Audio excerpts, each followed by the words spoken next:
Hello guys, नमस्कार, जोहार, आदाब, सत श्री अकाल। एग्जाम फाइटर नंबर 1 पर आप सभी का हार्दिक स्वागत है साथियों, ग्रांड वेलकम है। और आज बहुत ही इंपॉर्टेंट टॉपिक पर हम डिस्कस करेंगे, हायर एजुकेशन से जुड़ा हुआ, जो कि आपके लिए बहुत ही जरूरी है। और कह सकते हैं यह वीडियो आप अगर देख लेंगे तो आपको ये पता चल जाएगा अब नेट और पीएचडी का जरूरत नहीं रहेगा। असिस्टेंट प्रोफेसर बनने के लिए किन विषयों में, उन सभी विषयों के बारे में बात करेंगे। नेट पीएचडी की जरूरत नहीं रहेगी, आप सीधे असिस्टेंट प्रोफेसर बन सकेंगे बिना नेट और बिना पीएचडी की। नियुक्ति प्रक्रिया से जुड़ा हुआ यूजीसी का जो नया ड्राफ्ट है उसको प्रकाशित कर दिया गया है। यूजीसी न्यू ड्राफ्ट 2025 को पब्लिश कर दिया है और बड़ा बदलाव है। असिस्टेंट प्रोफेसर बनने के लिए नेट और पीएचडी की जरूरत नहीं रहेगी। तो इस पूरे अपडेट के बारे में बात करेंगे, एक एक चीज के बारे में बात करेंगे, इससे का फायदा किसको होगा, ठीक है, फायदा किसको होगा, इन सभी मैटर्स पे बात करेंगे। और आपको पता है एनडीए सरकार, जो श्री नरेंद्र मोदी जी की सरकार है, अक्सर देखेंगे आप हर चीज को बदल रही है, ठीक है, बड़े बदलाव और बिल्कुल एक अलग तरीके से काम कर रही है। तो बिल्कुल यहाँ पर भी उच्च शिक्षा में एक बड़ा बदलाव आपको देखने को मिल रहा है। इस बदलाव के बारे में आपका क्या ख्याल है, आप जरूर बताइएगा। ये सबसे पहले आप इस अपडेट को देख लीजिए, समझ लीजिए। यूजीसी यानी यूनिवर्सिटी ग्रांट कमीशन, नियुक्ति के लिए न्यूनतम योग्यता क्या होना चाहिए, नियम 2025 का ड्राफ्ट जारी किया। ये 2025 का जो ड्राफ्ट है उसको जारी किया है, जो माननीय शिक्षा मंत्री उसके द्वारा जारी कर दिया गया है। असिस्टेंट प्रोफेसर के लिए विषय की बाध्यता खत्म। अब आप किसी भी विषय में असिस्टेंट प्रोफेसर बन सकते हैं। मान लीजिए पीजी आपका मैथ में है, आपको मन करे कि नहीं हमको हिंदी का प्रोफेसर बनना है, आप हिंदी का बन सकते हैं। अगर आपका हिंदी में है और मन करता मैथ का बन जाइए। अगर आपका संस्कृत में है पीजी और आप उर्दू का प्रोफेसर बनना, कोई दिक्कत नहीं है। इसके अलावा अब अलग अलग पैसे के व्यक्ति भी यहाँ पर कुलपति बन सकते हैं। ये सब क्यों किया गया, इसके पीछे क्या रीजन है, इससे क्या बेनिफिट और क्या नुकसान है, सभी चीजों के बारे में बात करेंगे।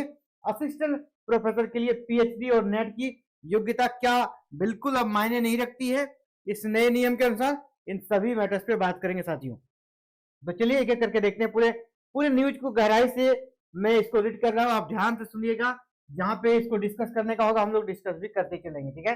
सबसे पहले समझिए, यूजीसी ने यूनिवर्सिटी और कॉलेजों में शिक्षकों और एकेडमिक स्टाफ की नियुक्ति के लिए न्यूनतम योग्यता नियम 2025 का ड्राफ्ट सोमवार को जारी कर दिया।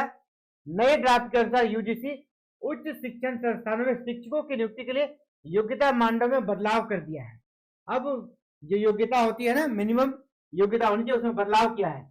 यूजीसी की ओर से जारी किए गए ड्राफ्ट पर सलाह भी मांगी गई है। हालांकि अभी सलाह मांगी गई, लेकिन आपको पता है एनडीए की गवर्नमेंट है भाई, है ना, याद रखिएगा। ये नेशनल डेमोक्रेटिक अलायंस का गठबंधन है।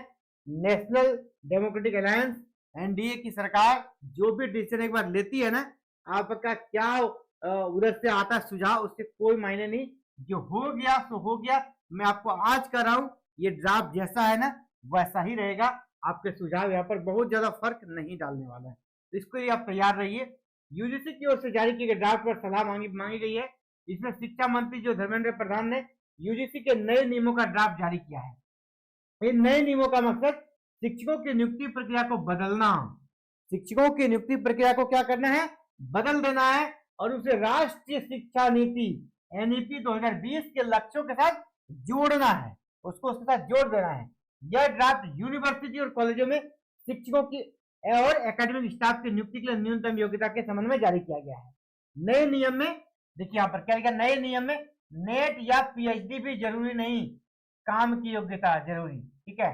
नेट या पीएचडी जरूरी नहीं है, बल्कि उस फील्ड में आपका काम कितना अच्छा आप किए हैं, आपका वर्क एक्सपीरियंस कैसा है, वो सबसे ज्यादा जरूरी यहाँ पर माना जा रहा है ना। आप प्रैक्टिकली कितने फिट हैं, ना नेट की जरूरत है ना ही पीएचडी की। क्यों, तो देखिए नए नियम के अनुसार अब जरूरी नहीं कि शिक्षकों के पास पीएचडी या नेट की योग्यता हो। प्रैक्टिस के प्रोफेसर योजना के तहत, प्रैक्टिस के प्रोफेसर है, प्रोफेसर ऑफ प्रैक्टिस, एक अभी नई पोस्ट क्रिएट की गई है। उसके लिए अब इंडस्ट्री में काम कर रहे लोगों का भी इसके लिए नियुक्ति किया जा सकेगा।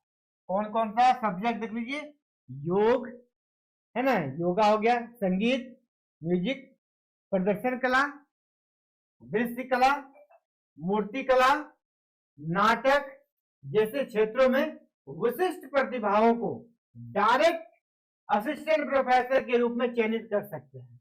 इन सभी क्षेत्रों में अब आपको जैसे म्यूजिक में नेट नहीं चाहिए, आप सीधे अपने वर्क एक्सपीरियंस के आधार पर असिस्टेंट प्रोफेसर बन सकते हैं। फिल्म इंडस्ट्री के लोग यहाँ पर आ सकते हैं, ठीक है। इसके अलावा कहा जा रहा है कि खेल के क्षेत्र में भी मान लीजिए महेंद्र सिंह धोनी है झारखंड के, इनको लगता है कि हमको प्रोफेसर बनना है, स्पोर्ट के रूप में असिस्टेंट प्रोफेसर वो बन सकेंगे, ठीक है। ये भी प्रावधान किया गया है जिससे प्रतिभाशाली खिलाड़ियों का शिक्षण पेशे में आने का अवसर मिलेगा। शिक्षकों का मूल्यांकन, अब शिक्षण पद्धतियों में नवाचार, आप कितने इनोवेटिव करके सोचते हैं, तकनीकी विकास, पुस्तक लेखन, डिजिटल शिक्षण संसाधन, सामुदायिक सेवा, भारतीय भाषाओं और ज्ञान प्रणाली को बढ़ावा देने जैसे योगदान पर होगा। अब शिक्षकों की पहचान इन क्षेत्रों में होगी। तो इसके अलावा यहाँ पे प्रमोशन का भी नियम बदल जाएगा। तो प्रमोशन तो बाद में लीजिएगा, पहले आप ज्वाइनिंग तो लीजिए। कैसे लीजिएगा, यहाँ पर देखिए जो मेन चीज है उस पर हम लोग डिस्कस करेंगे और बाद में अपना जो विचार है वो आपको बताने वाला हूँ, ये किस प्रकार आपके लिए लाभदायक होगा या हानिकारक होगा उस पर बात करेंगे। अलग अलग विषयों और कौशल वाले उम्मीदवार की नियुक्ति पर भी विचार। अभी उम्मीदवारों को देखिए क्या होता है, जो सब्जेक्ट आपका ग्रेजुएशन में हो वही पोस्ट ग्रेजुएशन में होना चाहिए और फिर पीएचडी में भी वही होना चाहिए, एक ही विषय में पढ़ाई करनी होती है। अब क्या कर दिया है ना, अब कहा गया है कि नया दिशा निर्देश के अनुसार सिर्फ नेट या पीएचडी विषय को ही देखा जाएगा, इसके पीछे आपका क्या विषय रहा है नहीं देखा जाएगा। मान लीजिए आपने नेट जो विषय से कर लिया, आपका असिस्टेंट प्रोफेसर आप उस विषय से बन सकते हैं, भले ही उनकी पिछली योग्यता किसी और विषय या क्षेत्र में हो। नए नियमों का उद्देश्य यूनिवर्सिटी और शिक्षकों को नियुक्ति में ज्यादा लचीलापन लाना है। प्रमोशन के लिए नियम बदलेंगे। मैंने कहा कुलपति का चयन, तो कुलपति का हम लोग बाद में बात करेंगे क्योंकि ये आप सभी से जुड़ा हुआ नहीं है। पहले आप असिस्टेंट प्रोफेसर कैसे बनेंगे सोचने वाली बात वो है, और उस पर ही हम लोग को गहन चिंतन मनन करना है। और हमारा चैनल जो है ना उसी को डेडिकेटेड है आपके लिए जो असिस्टेंट प्रोफेसर बनना चाहते हैं, हायर एजुकेशन में जाना चाहते हैं। यहाँ पर कहा जा रहा है कि पीएचडी का विषय स्नातक और स्नातकोत्तर डिग्रियों के विषय में अलग अलग हो सकता है, जिससे बहुविषयक शिक्षा को प्रोत्साहन मिलेगा। इसको लागू करने के पीछे कहा जा रहा है इससे बहुविषयक, जो मान लीजिए कि आपका मैथ है ग्रेजुएशन, आपका पीजी है आपका फिजिक्स में, ठीक है। अब आपको मन किया कि नहीं हम हिंदी से नेट कर लेते हैं, या हिंदी बोला मैं संस्कृत से नेट कर लेता हूँ, पीएचडी कर लूंगा और मैं जॉब कर लूंगा, कर सकते हैं, कोई दिक्कत नहीं। आपका ग्रेजुएशन और पीजी का पेपर मैच नहीं भी करे चलेगा, आपका पीजी और नेट का पेपर नहीं भी मैच करे चलेगा, आपका पीजी या पीएचडी का पेपर मैच नहीं करे तो भी चलेगा। आप जो विषय से चाहे असिस्टेंट प्रोफेसर बन सकते हैं। तो यहाँ पर सबसे बड़ा सवाल कि अब बिना नेट और पीएचडी के भी बन सकेंगे, इसके पीछे अब इस पर निष्कर्ष पे आते हैं। ये देखिए सबसे पहले ओवरऑल बता दूं, ये सभी विषयों के लिए नहीं होगा, सभी विषयों के लिए नहीं होगा, ये कुछ विषयों के लिए, जैसे हमने एग्जांपल यहाँ पर आपको दिया कि योगा के लिए, संगीत के लिए, प्रदर्शन कला के लिए, दृश्य कला के लिए, मूर्ति कला के लिए, नाटक, ये सब जो क्षेत्र है ना वहां पर नेट या पीएचडी मैंडेटरी नहीं रहेगा, बाद बाकी जो भी है वहां पर रहेगा, ठीक है, रहेगा। लेकिन सबसे बड़ा सवाल जो कि आपका ग्रेजुएशन में दूसरा सब्जेक्ट, फिर पीजी में दूसरा सब्जेक्ट और नेट आप किसी विषय से कर लिए, पीएचडी किसी विषय से कर लिए, वो किस प्रकार है। तो मेरे विचार से वो पॉजिटिव चीज है, वो पॉजिटिव है, अच्छी बात है।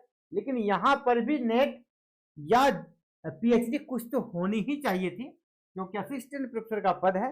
तो सिर्फ एक्सपीरियंस के आधार पर अगर आप ये करते हैं, आने वाले समय में कुछ ऐसे विषय भी इसमें ऐड हो सकते हैं। मान लीजिए अभी आपको कम विषय दिख रहे हैं, जब ये एक्सपेरिमेंट चालू हो जाएगा ना, यहाँ और भी कुछ विषय को ऐड किया जाए। मान लीजिए मैं पॉलिटिकल साइंस का कोई बच्चा है, पॉलिटिकल साइंस या पब्लिक एडमिनिस्ट्रेशन का है, उसके लिए अब क्या होगा, जो पॉलिटिशियन है, जो नेता है, उसको तो पॉलिटिक्स का अच्छा नॉलेज है, तो हो सकता है उनके लिए भी यहाँ पर इस प्रकार पॉलिटिकल साइंस जैसे विषय को ऐड किया जाए। आने वाले समय में विषयों की संख्या यहाँ बढ़ सकती है, एक खतरा है। दूसरा, और जो कुलपति की नियुक्ति है ना, वो कहा गया है कि अब बाहर से लोग आके कुलपति बन सकते हैं, ठीक है। यानी जो कि प्रोफेसर नहीं है वो भी, है ना, कौन कौन, अब प्रशासन और उद्योग के पेशेवर बन सकेंगे।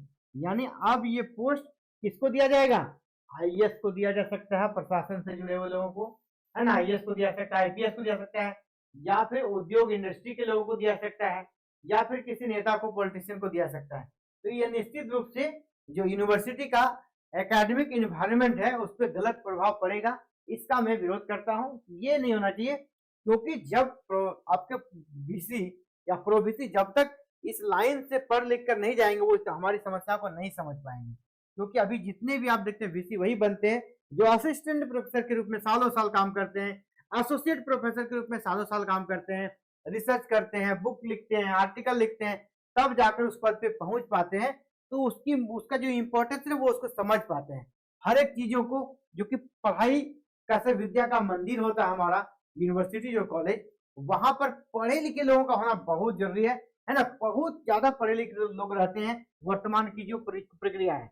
अब इस प्रक्रिया के तहत क्या होगा, अगर कोई पॉलिटिशियन आ जाएंगे तो बस वही मंत्री वाला स्टाइल हो जाएगा, है ना, उनको समझाना होगा, समझ में आएगा नहीं, और वो अपने अनुसार से डिसीजन लेंगे और यूनिवर्सिटी का जो है ना माहौल वो खराब हो सकता है।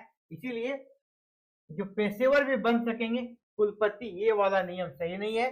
दूसरा मुझे गलत ये लगा कि जो नेट या पीएचडी को हटाया जा रहा है कुछ विषयों से, हो सकता है आने वाले समय में और भी विषय बिना नेट और पीएचडी वाले हो जाएंगे। तो एक प्रकार से कह सकते हैं नेट और पीएचडी का फिर मतलब नहीं रह जाएगा। बाकी आप इस ड्राफ्ट के बारे में क्या कहते हैं, ये ड्राफ्ट लागू होगा मैं आपको बता दूं, अभी सुझाव आपसे मांगे गए हैं, लेकिन मैं कह रहा हूं जिस प्रकार सरकार का ट्रैक रिकॉर्ड रहता है और एनडीए सरकार का, वो अपना जो डिसीजन ले लेती है ना वो फुल एंड फाइनल होता है, बैक वो नहीं जाती है। और इस पर काफी पहले से काम किया जा रहा है, इसलिए इस पर बैक होने के चांसेस बहुत ही कम है। थोड़ा बहुत कुछ अमेंडमेंट हो सकता है, वो भी बहुत ज्यादा आपका अगर यहाँ पर सुझाव गया, पूरा वायरल हुआ, पूरा ट्रेंड करने लगे तो फिर हो सकता है। लेकिन फिलहाल मुझे नहीं लगता कुछ चेंजेस होगा। जो ड्राफ्ट है वो जस का तस लागू कर दिया जाएगा 2026 में। बाकी आपका क्या ख्याल है, क्या सोचते हैं, आप जरूर बताइएगा। और साथियों, अगर आपका गोल हायर एजुकेशन है तो आप इस चैनल को अभी सब्सक्राइब कर लें, क्योंकि हायर एजुकेशन को डेडिकेटेड इंडिया का नंबर 1 चैनल आपका एग्जाम फाइटर नंबर 1। और साथ ही आपको कहना चाहिए हायर एजुकेशन के क्षेत्र में अगर आपको असिस्टेंट प्रोफेसर के एग्जाम्स की तैयारी करनी है, आपको नेट की तैयारी करनी है, जेआरएफ की तैयारी करनी है, किसी स्टेट के सेट की तैयारी करनी है, या अगर आपको पीएचडी थीसिस में मदद चाहिए, रिसर्च आर्टिकल लिखने में कोई गाइडलाइन चाहिए, यानी ए टू जेड हायर एजुकेशन से जुड़ा हर एक प्रॉब्लम अनेक, सॉल्यूशन एक, एग्जाम फाइटर नंबर 1। तो चैनल के साथ बने रहना है, चैनल को सब्सक्राइब जरूर कीजिएगा। Thank you. जय हिंद, जय भारत।